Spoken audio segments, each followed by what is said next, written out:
I would term that as a silly question. Who funds me? Yeah. Do I have to be funded to speak the truth? No. I mean, how much does it cost for me to come on radio here and speak to Kenyans? And those that associate with the things that I'm saying, those that see examples will agree with me and they will support, not me. I'll tell you, my sister, that people don't support me.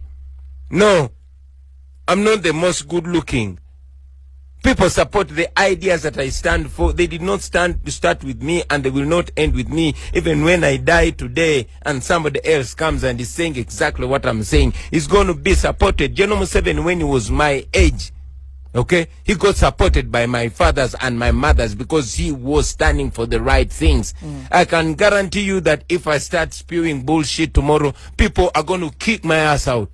Why? Because people support the values that I stand for, the truth that I stand for. Uganda has, you know, over 85 under the age of 35. 80% of them are unemployed. Okay? They have suffered under the yoke of oppression. They want to free up.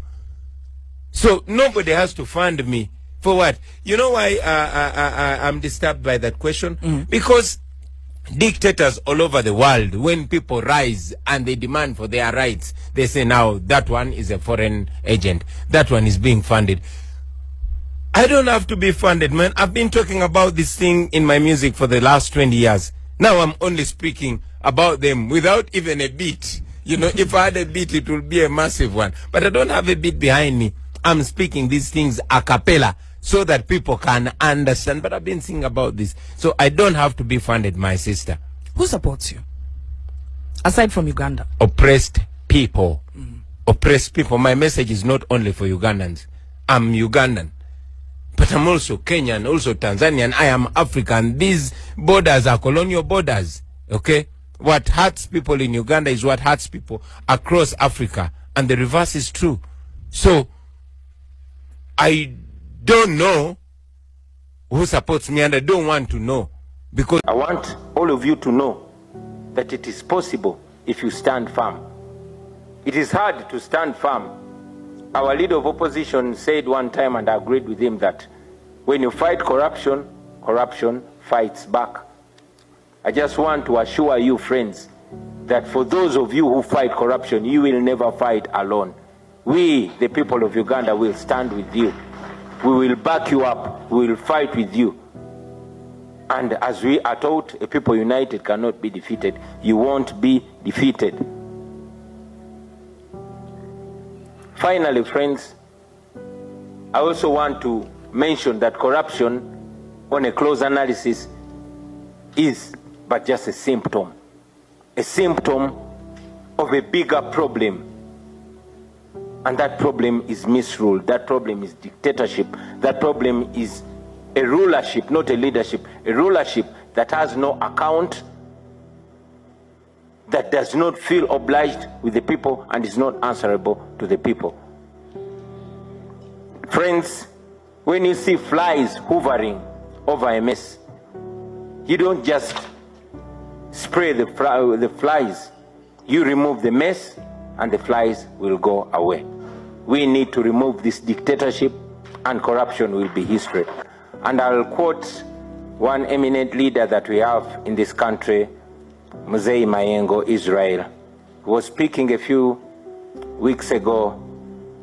He said, and I agree with him, that back in the day, President Obote noted that the problem of Uganda and Africa generally is reduced into three things.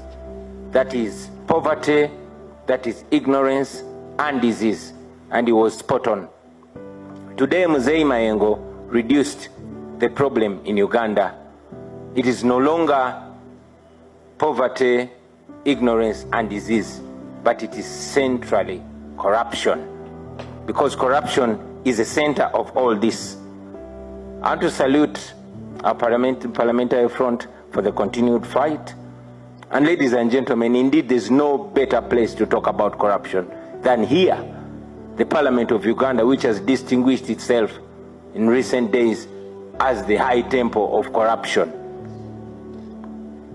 I hate to use those words, But if we are to deal with the problem, then understanding it and addressing it in reality is a first step.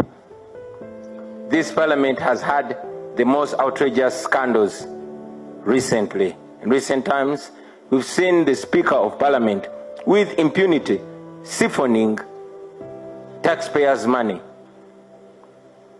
In recent days, we have seen this parliament doing unprecedented things. We've seen in this parliament the Speaker of Parliament and government ministers sharing iron sheets meant for the poorest of the poor in Uganda.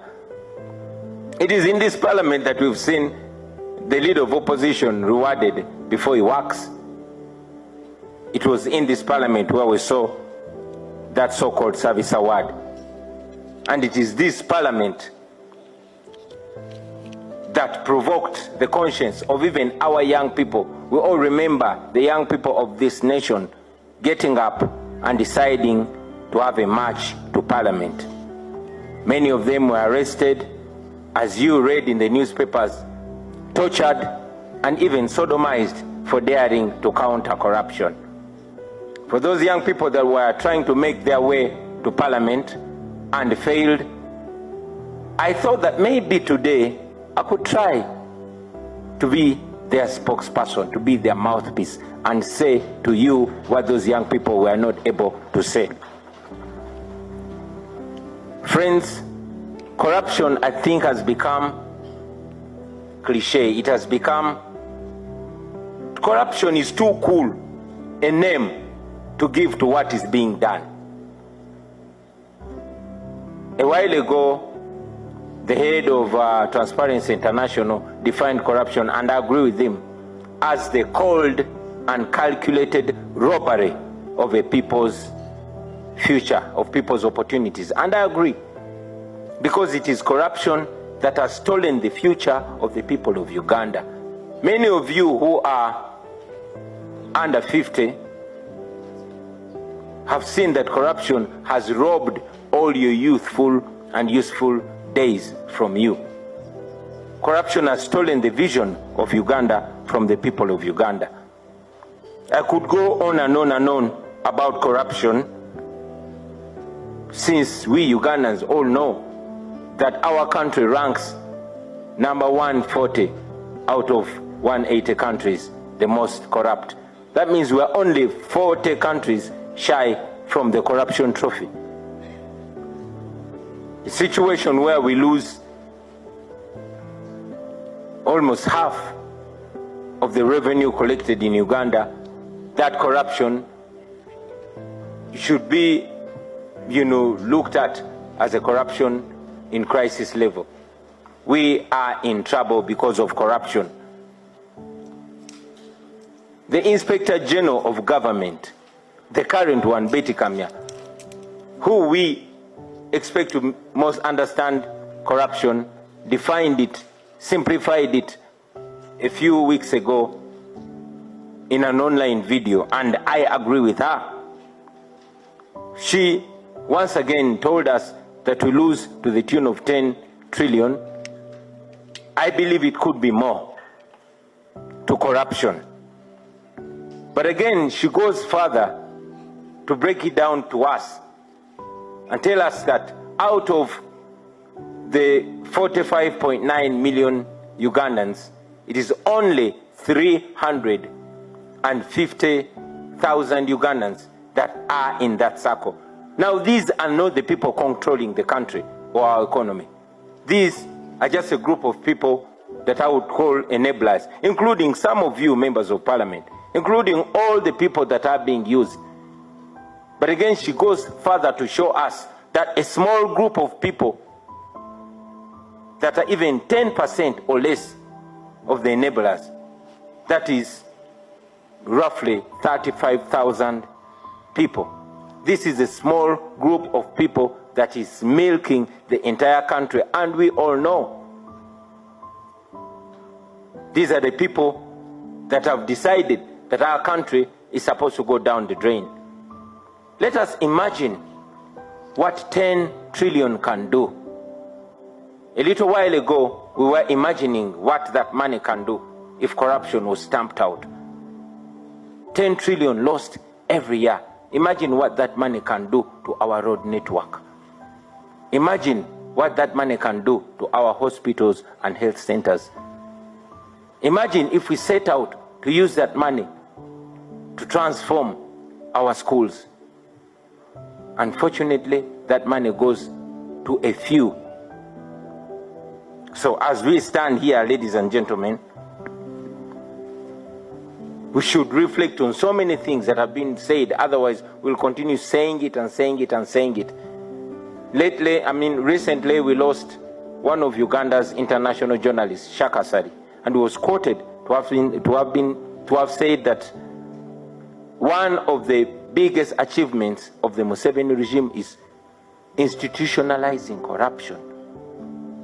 And that is true, because we all can realize that corruption is a currency in this regime. Corruption is used to reward the corrupt and to silence or even eliminate those that are fighting it. It is the sure way of General Museveni to hold on to power. And now we are at this parliament. I can even dare say that this our parliament has also been reduced. This our parliament, just like the Museveni regime, it attracts the worst of characters and corrupts the best. It is my hope and prayer that our leadership here will not be compromised like it was a while ago.